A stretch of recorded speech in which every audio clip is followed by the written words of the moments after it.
다시 한번 오늘 이 자리에 함께 하신 모든 분들을 주님의 이름으로 환영하고 축복하고요. 여러분, 오늘은 모든 날 가운데 가장 축복된 날이고요. 이 자리는 모든 자리 가운데 가장 복된 자리이고요.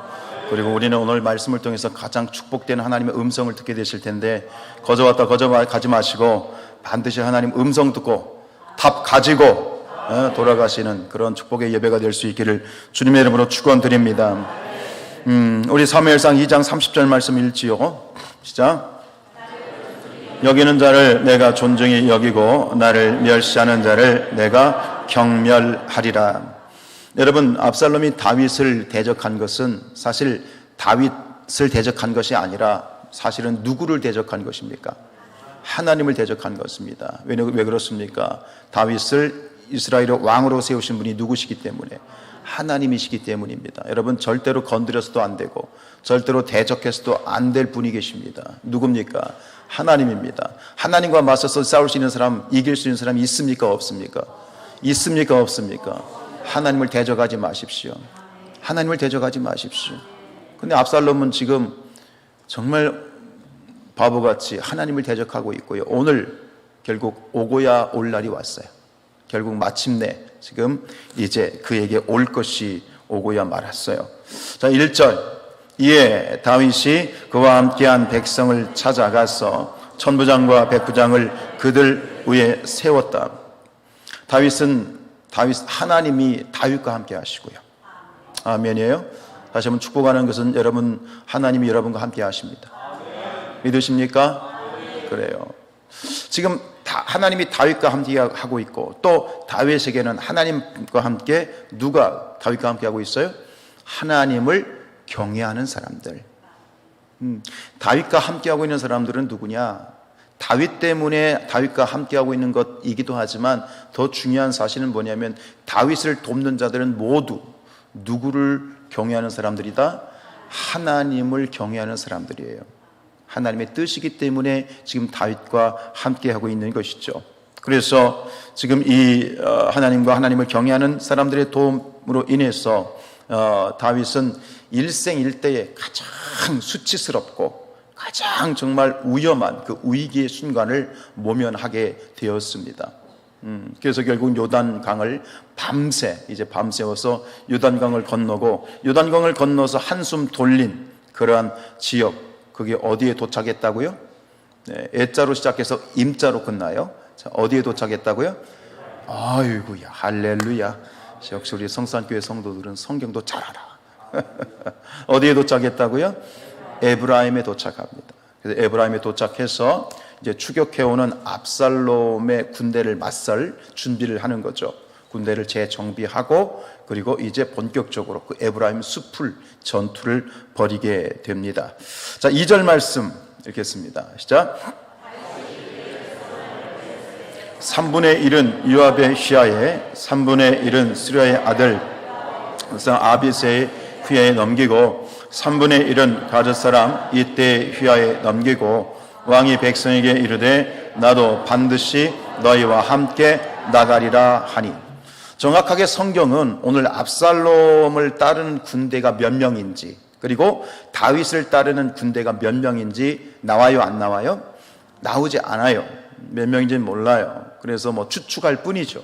요세푸스라든가 이런 역사가들은 그때 다윗을 따르는 그러한 무리들이, 병사들이 약 4,000명 정도 됐을 것이다라고 얘기는 하지만 정확한 건 아니에요. 그러나 그 숫자가 몇 명이냐보다 더 중요한 게 있어요. 지금 이 두 진영, 압살롬의 진영과 다윗의 진영을 따졌을 때 지금 절대적으로 누가 우세해? 절대적으로 누가 열세해? 그렇죠? 이 현실적으로 보면 지금 이 싸움에서 절대적으로 열세한, 정말 굉장히 불리한 진영은 누구의 진영입니까? 다윗의 진영이지요. 다윗의 진영이죠. 왜냐하면 압살롬은요, 이스라엘 전체의 군대를 다 동원했거든요. 수십만 명일 겁니다. 근데 지금 이 다윗을 따르는 무리들은 요세푸스에 의하면 4,000명 정도밖에 안 되는 굉장히 참 턱없이 부족한 상황이에요. 그래서 1절에 보면 이렇게 돼 있어요. 다윗이 백성을 뭐 했다?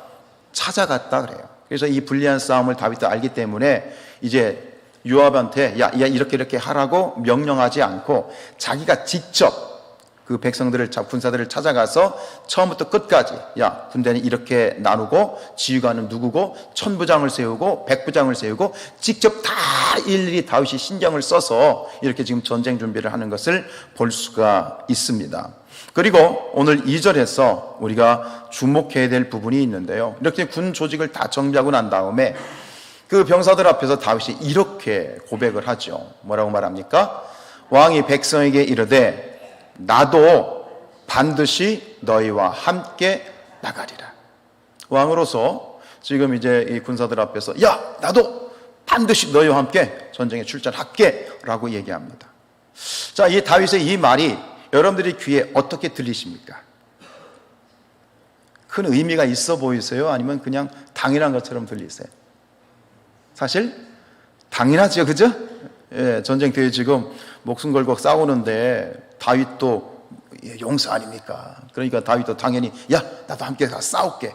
우리가 이제 생각 없이 들으면 이 다윗의 말이 큰 의미가 없어 보이는데요. 사실은 이 말 속에는 어마어마한 다윗의 여러 가지 복잡하면서도 기가 막힌 그런 의미들을 담고 있습니다. 내가 반드시 너희와 함께 나가서 싸울 것이다. 이 말에는 다윗의 회개가 담겨 있고요. 그리고 다윗의 회복이 담겨 있고요. 굉장히 중요한 의미들이 담겨 있습니다. 우리가 이 부분을 생각해야 될 건 뭐냐면 오늘 이 압살롬이 반역을 일으켜서 다윗이 도망을 가고 이렇게 엄청난 수치와 또 어려움을 당하고 있는 그 근본적인 이유는 누구 때문입니까? 다윗이 이렇게 어려움을 당하고 있는 누구 때문에 지금 이러한 일을 당하고 있는 거예요? 다윗 자신이죠. 자신이 저지른 아주 극악무도한 죄가 있었지요. 무슨 죄? 바세바와 우리아에게 저질렀던 살인죄 그리고 간음죄. 그로 인해서 지금 다윗은 이 징계를 계속 받고 있는 것입니다. 결국 이 모든 상황은 자신의 죄 때문이었죠. 근데 결국 생각해 봅시다. 그때 바세바와 우리아의 그런 어떤 죄가 벌어졌던 그때의 상황을 한번 여러분들이 상상을 해 보십시오. 그때 이스라엘은 다윗이 범죄를 저지르고 있을 때 이스라엘은 지금 국가적으로 봤을 땐 무엇을 하고 있었던 상황입니까? 그렇습니다. 전쟁 중이었습니다. 그 전쟁터에 우리아를 비롯한 다윗의 충신들이 목숨을 걸고 나가서 전투를 벌이고 있었습니다. 그런데 자기 부하들은 나가서 전투를 벌이고 있는데 정작 왕이었던 다윗은 어디에 머물고 있는 거예요? 전쟁터예요? 궁전이에요? 궁전에 머물고 있었어요. 다윗이 나가서 싸워야 되는 거예요. 근데 본인이 어디에 머물고 있냐면 궁전에 머물고 있는 거예요. 늦게 늦잠 자고 일어나가지고 왕궁에서 이렇게 어슬렁어슬렁 눈곱도 못 떼고선 이렇게 보고 있는데 보니까 저 옥상에 보니까 웬 여자가 빨가벗고 목욕을 하고 있는 거예요.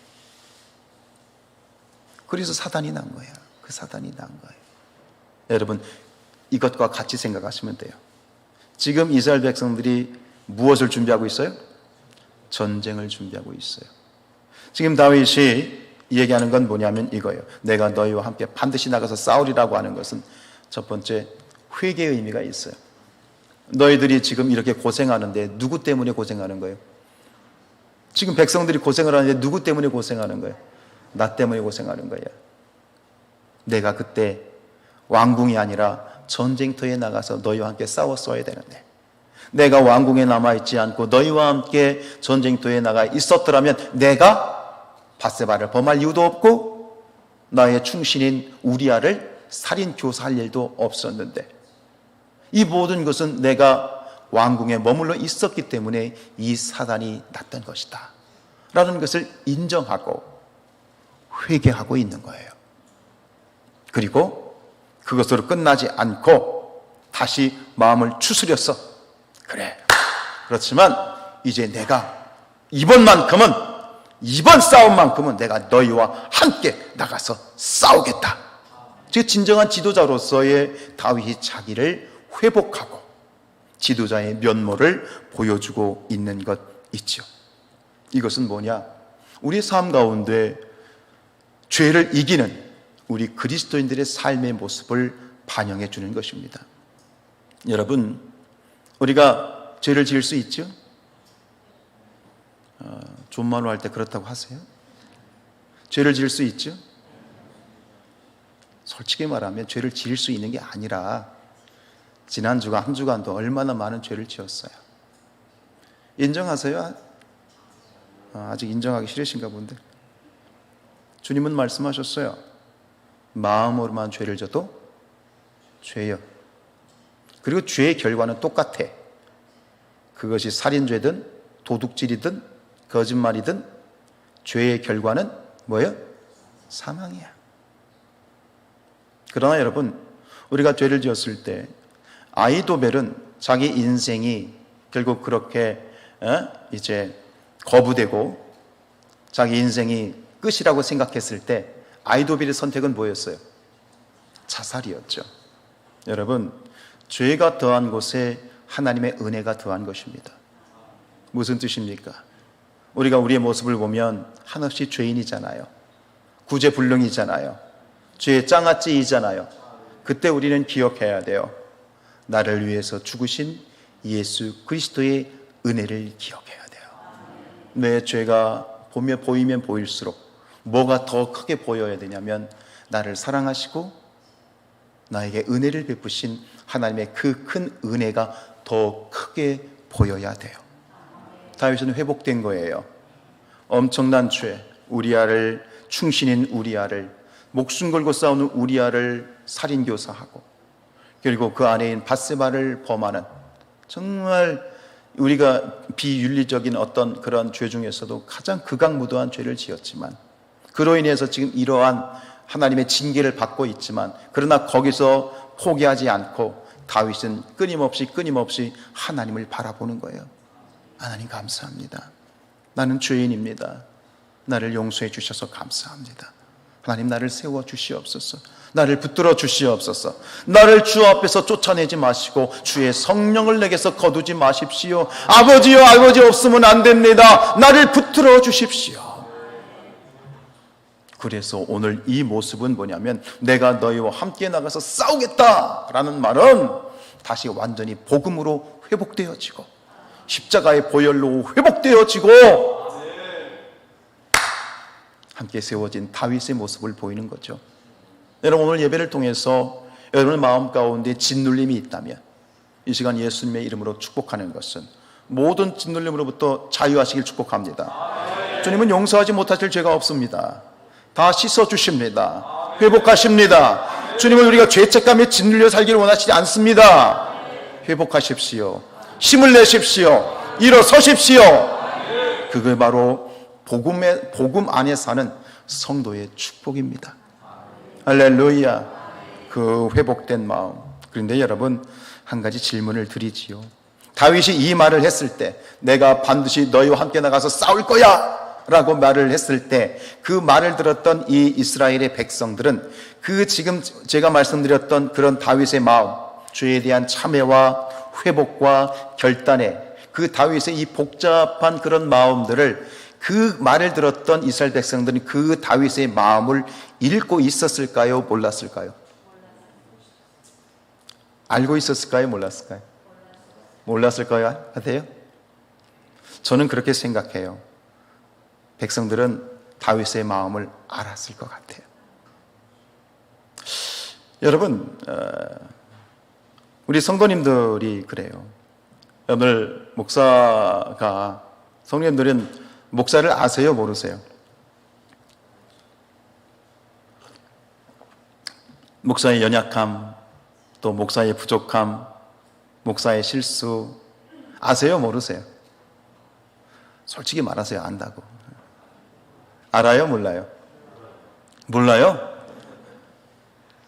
제가 보니까요, 성도님들은 다 아시더라고요. 근데 감사해요. 그럼에도 불구하고, 부족함에도 불구하고, 연약함에도 불구하고 목사님이라고 불러주셔서 감사하고.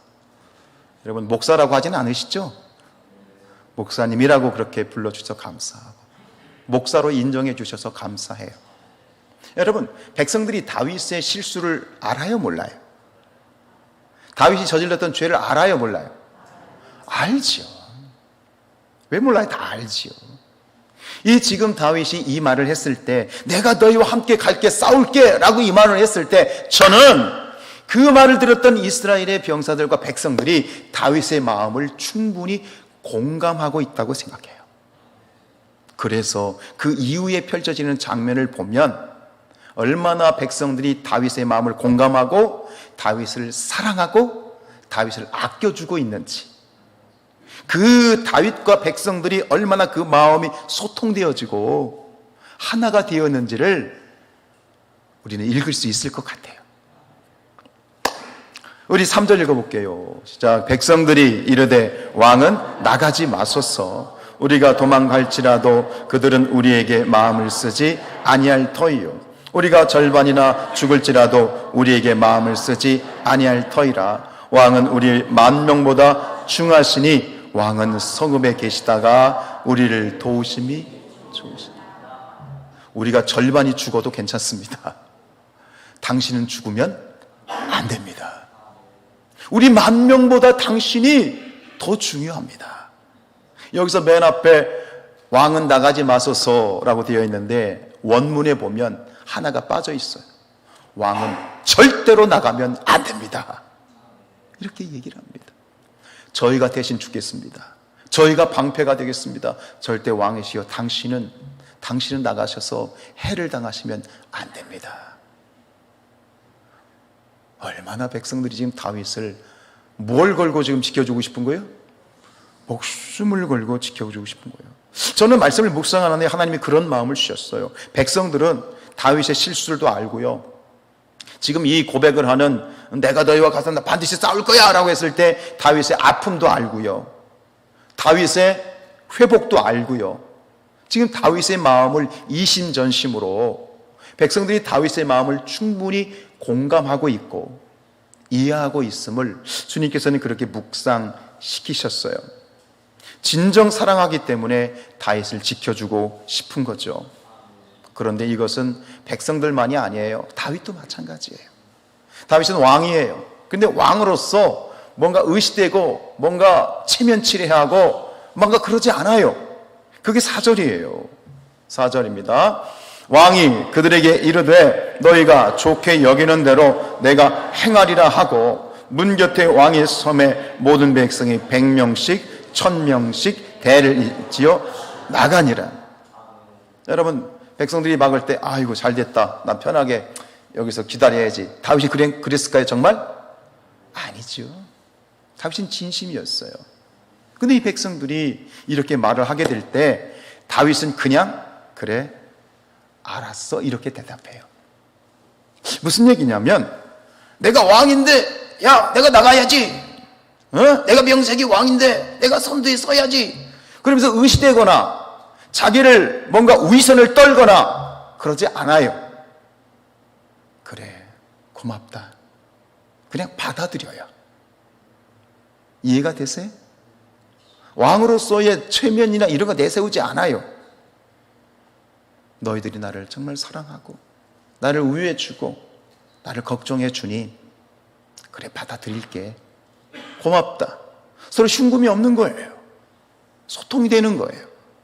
하나가 된 거예요. 이런 군대는 뭐라고 부르는 거예요? 세계 최강이 되는 거예요. 그래서 다윗은 일단은 출정하지 않는 상황에서 뒤를 보면서 미안한 마음에 대신 백성들을 어떻게 하느냐? 격려하죠. 말씀에 보면 백성들이 이제 출전을 하게 될 때 다윗이 어디에 서 있어요? 문 곁에 서 있어요. 그러니까 백성들이 이제 대오를 정비하고 저벅저벅 행군을 한단 말이에요. 그러니까 이 다윗이 그 옆에 서서 지금 행군하는 그러한 병사들과 서로 아이 컨택을 하는 거예요. 병사들아, 너희들이 나가 싸우는데 나는 여기 남아있다. 그러나 나는 여기서 너희와 항상 함께 하리라. 마치 주님께서 우리에게 말씀하시는 것처럼 내가 너희와 함께하고 있으니 걱정하지 말고 싸워라 라고 하는 아이 컨택을 이루고 있는 거예요. 그 병사들과 함께 눈을 맞추는 거죠. 고맙다. 말은 안 해. 근데 눈빛만 봐도 이제는 서로를 아는 거야. 하나가 된 거야. 이게 뭐냐? 완벽한 공동체. 다윗과 지금 굉장히 살얼음판을 걷는 정말 위기의 상황이지만 다윗과 그 병사들은 서로 죽기를 각오하고 서로를 지켜주고 서로 마음을 알고 사랑해주는 이런 공동체, 이 군대, 이게 저는 오늘 우리 성산교회의 모습이 되기를 원합니다. 교회는 군대가 되어야 됩니다. 아멘? 교회는 군대입니다. 어쩔 수 없이 행정적으로나 모든 면에서 담임 목사가 군 지휘관의 통수권자로서 뭔가를 제시하고 나가 싸우자고 했을 때 모두가 한 마음 한 뜻이 되어서 하나님의 뜻을 받들고 나아가 승전가를 울리는 그런 우리 성산교회 공동체가 멋진 군대, 멋진 십자가의 군대가 되기를 축복합니다. 이 군대가 보세요. 어떻게 합니까? 이미 이들은요, 출전하기 전부터 뭐 한 거예요? 승리한 거예요. 상상을 해봤어요. 그들의 여러분을 상상을 해보세요. 지금 전쟁터로 나가는 다윗의 군대의 병사들의 그 눈빛, 표정 어땠을까? 그 얼굴에 두려움이 일말이라도 있었을까? 그들의 표정에 어떤 걱정과 두려움이 있었을까요? 아니요. 어찌 보면 웃으면서 갈지도 몰라요. 우리 성산교회가 이런 멋진 믿음의 십자가의 군대가 되기를 축복합니다. 2022년 강연순 작가가 쓴 책 한 권이 있는데요, 그 책 제목은 이렇습니다. 위대한 전략가 이순신, 싸우기 전에 승리하다. 즉 이들은요, 다윗과 그 병사들은 이미 싸우기 전에 승리한 거예요. 싸우기 전에 승리한 거예요. 7절입니다. 자, 거기서 이스라엘 백성이 다윗의 부하들에게 패하매 그날 그곳에서 전사자가 많아 2만 명에 이르렀다. 전사자가 몇 명이요? 요세푸스는 다윗의 병사들이 4천이라고 그랬는데 결국 4천이 몇 명을 죽여버린 거예요? 2만 명을 도륙했어. 그 죽은 전사자만 2만 명이지 그 군대는 그보다 훨씬 많았겠죠. 10만, 20만이 될 수 있습니다. 몇십만 명이었을 겁니다. 그중에 2만 명을 도륙했습니다. 어마어마한 대승입니다. 그리고 이 전투에서 결국은 누가 죽습니까? 압살롬이 죽습니다. 15절입니다. 요압의 무기를 든 청년 10명이 압살롬을 에워싸고 쳐 죽이니라. 할렐루야. 여러분, 하나님의 싸움, 영적인 싸움에서는 숫자가 중요하지 않습니다. 규모가 중요하지 않습니다. 예산이 중요하지 않습니다. 건물이 중요하지 않습니다. 무엇이냐? 그 승리의 이유가 무엇이냐? 오늘 사실은 말씀을, 설교를 다 하면 시간이 너무 길 것 같아서 하나만 하고 얘기합시다. 이 승리한 싸움에서의 가장 중요한 관건이 하나 있습니다. 뭘까요? 우리는 싸우기 전에 이미 승리한 싸움을 하는 자들로서 그 중요한 관건이 뭘까? 이유가 뭘까요? 하나님이 함께 하셨기 때문입니다. 하나님이 함께 하시면, 하나님이 함께 하시는 사람들의 싸움은 이미 이긴 싸움이다. 우리가 그런 싸움을 해야 되겠습니다. 그런 싸움 가운데 승리하시길 축복합니다. 여러분, 성공도 좋지만 성공보다 중요한 게 뭐라고요? 승리하는 것입니다. 우리 로마서 8장 31절입니다. 시작. 만일 하나님이 우리를 위하시면 누가 우리를 대적하리요? 여러분, 승리하기를 원하십니까? 그러면 하나님, 우리는 늘 체크해야 될 것이 있어요. 승리하기를 원한다면 우리가 점검해야 될 것이 있어요. 하나님이 나와 함께 하시는가? 여러분, 하나님이 함께 하십니까? 아멘이에요? 하나님이 함께 하십니다. 그런데 사실 이 질문은, 제 질문은 잘못된 질문입니다. 왜냐하면 여러분들에게는 늘 하나님이 함께 하시고 계시기 때문입니다. 제가 질문을 할 필요가 없습니다. 왜냐하면 우리가 예수님을 믿고 하나님의 자녀가 된 그 후로부터 절대로 하나님은 1분 1초도 우리로부터 2cm도 우리를 떠나신 적이 없기 때문입니다. 그런데 이 질문을 오늘 우리에게 적용시켜서 이렇게 질문을 바꾸는 것이 맞습니다. 뭐냐면 여러분은 하나님과 함께하고 계십니까? 좋은 말로 할 때 그렇다고 하시면 은혜가 됩니다. 여러분은 하나님과 함께 하고 계십니까? 이게 더 중요한 겁니다. 하나님은 우리를 떠나신 적이 없어요. 문제는 뭐예요? 내가 하나님을 떠나는 거야. 내가 하나님을 떠나는 거예요. 여러분, 이스라엘의 초대 왕인 사울 왕이요, 하나님이 함께 하셨습니다. 근데 하나님이 떠나셨어요. 왜요? 하나님이 먼저 떠나신 거예요? 아니요. 사무엘상 15장 23절 시작.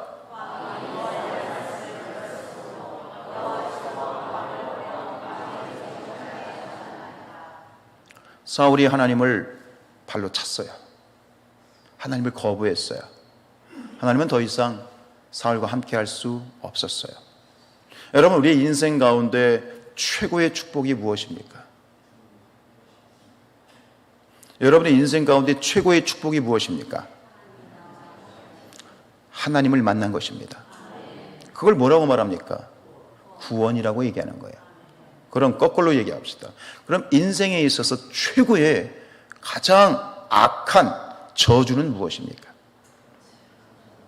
하나님이 나를 떠나는 것입니다. 여러분, 이런 일은 절대로 없기를 축복합니다. 지금의 상황이 어떻든 여러분들이 하나님을 만났고 구원을 받았다면 당신은 인생에 있어 최고의 축복을 받은 존재입니다. 더 이상의 축복은 없어요. 더 이상의 축복은 없어요. 이보다 큰 축복은 없어요. 근데 이 축복을 놓치지 마세요. 하나님이 떠나면 안 되는 거예요. 이런 일은 절대 있어서도 안 되고, 절대로 있었으면 그런 일들은 절대 발생하지 않기를 축복합니다. 여러분, 다윗을 위해서 지금 많은 수천 명의 백성들이 압살롬이 대세임에도 불구하고 압살롬을 따르지 않고 지금 어떻게 될지도 모르는 다윗을 따르고 있습니다. 그리고 이 전쟁을 임하면서 그 군사들은 목숨을 걸고 우리가 반이 죽어도 좋습니다. 당신은 죽으면 안 됩니다. 당신은 계셔야 됩니다. 라고 다윗을 지켜주고 있는데요. 그 다윗을 따르는 사람들이 왜 다윗을 이처럼 지켜주고 있는 것일까요? 단순히 다윗이 인격적으로 훌륭하거나 인간 다윗 때문에 그런 것이었을까요? 아닙니다. 이들이 다윗을 따르고 목숨 걸고 다윗을 지키는 이유는 하나입니다.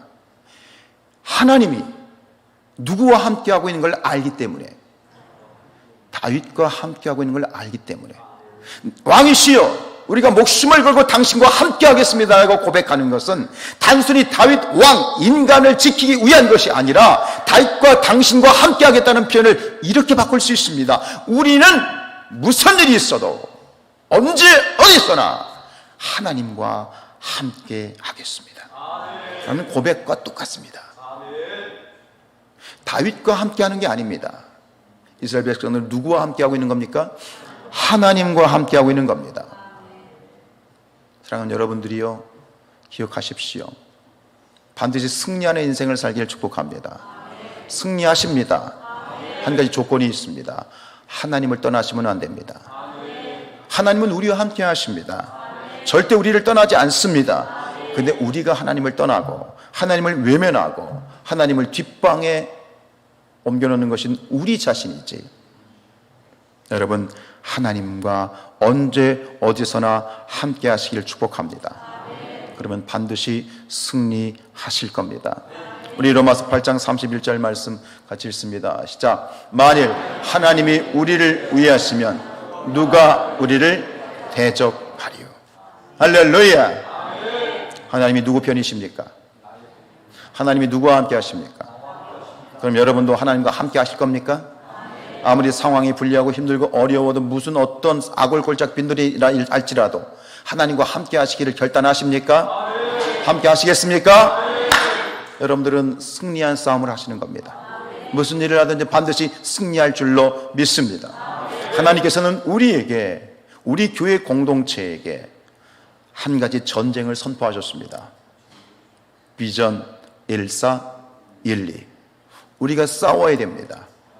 우리가 싸워서 그 땅을 차지해야 됩니다.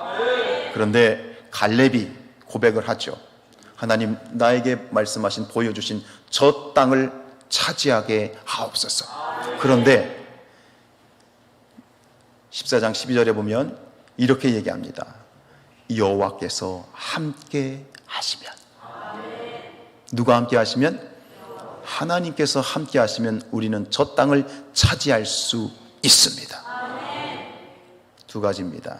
하나님은 절대로 우리를 떠나지 아니하신다. 그러면 우리는 그것에 대해서 분명히 반응할 것은, 나도 하나님을 떠나지 않겠습니다. 하나님 손 꼭 붙잡고 우리에게 주신 저 땅을 향하여 나아가겠습니다. 승리는 내 것입니다. 우리를 이미 승리하였습니다. 믿음으로 고백하면서 승리하는 우리 모든 성산의 가족들 되시길 주님의 이름으로 축복합니다.